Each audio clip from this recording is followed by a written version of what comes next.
There is a moment many of us recognize.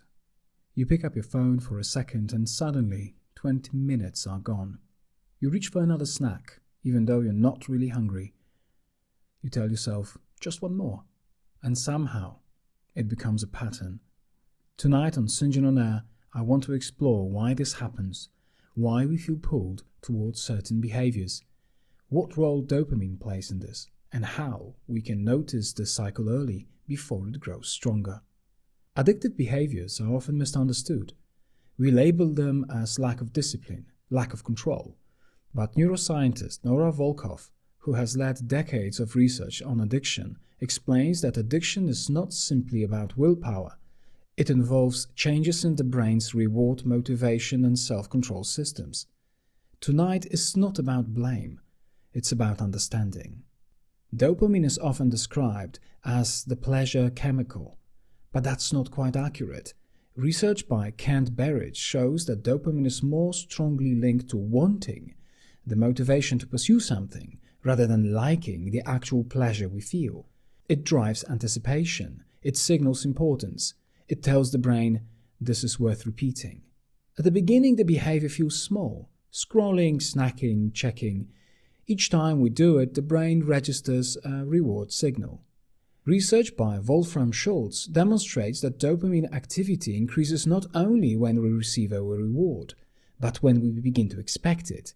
Soon, it's not just about the reward itself, it's about the anticipation. Over time, the brain adapts. The same activity produces less impact, so we repeat it more often or seek stronger stimulation. Nora Volkow described this as a downregulation of the reward system, where baseline sensitivity changes. What once felt rewarding becomes normal, and more is needed to achieve the same effect. This is how habits can begin to feel compulsive. In modern life, many high-reward stimuli are constantly available. Social media designed around novelty and unpredictability, highly processed foods engineered for palatability, digital environments that reward constant checking. Psychiatrist Anna Lembke describes this as living in a world of dopamine abundance. The challenge is not access, it's regulation. These patterns usually develop gradually. Early signs can include automatic, habitual reaching, difficulty stopping once started, needing more for the same satisfaction, repeated intentions to stop followed by return. Psychiatrist Mark Lewis emphasizes that addiction is shaped through learning and repetition, not instant loss of control. Awareness at this stage matters. Think about a small habit in your own life, something that started casually and slowly became more frequent. Often the shift is subtle, not dramatic, not obvious, but over time the behavior becomes less of a choice and more of a default. That's where awareness becomes important, not to judge but to notice. Let's move gently into what helps. First, create awareness without judgment. The first step is noticing. Judson Brewer shows that awareness of habit loops can reduce their automatic pull. Observation creates space. Make a behavior less slightly automatic. Move apps away from easy access. Keep tempting items out of immediate reach. Pause before acting. Small barriers interrupt the automatic behavior. The brain still seeks engagement. Replace high-intensity habits with lower-intensity ones. Walking, listening to music, conversation, creative activity. This helps rebalance reward sensitivity. Reducing high-stimulation behaviors may feel uncomfortable at first.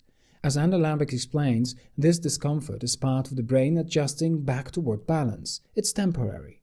Other psychological research showed that deep engagement, what is often called flow, creates a more stable form of satisfaction. Activities that require effort often reward us more sustainably. These patterns are not only about dopamine. They are often linked to stress, boredom, avoidance of discomfort. When we understand what we are trying to escape, we gain more choice in how we respond. You are not your habits. You are the one who can observe them. And the earlier you notice the pattern, the easier it is to shift. Not through force, but through awareness, adjustment, and patience. Because real freedom is not about removing all pleasure. It's about choosing what truly supports you. Good night, and good luck, my friend. We will see each other again in a fortnight.